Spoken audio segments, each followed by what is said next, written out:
Hello বন্ধুরা, finally দেখতে পাচ্ছ পাওয়ার মিউজিক চলে এসেছে মোটোতে। এই কিছুক্ষণ আগে এন্ট্রি করেছে পাওয়ার মিউজিক।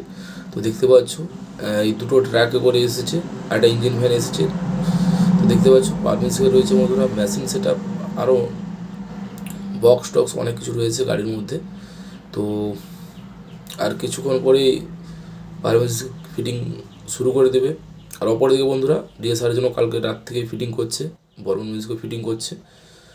তো চ্যানেলটির সঙ্গে থাকো, এরকম ছোটো ছোটো আপডেট আসতেই থাকবে বন্ধুরা। যখন ফিটিং হবে সেই ভিডিও আসবে। তো চলো এখন তোমরা এই ভিডিওটা দেখতে থাকো।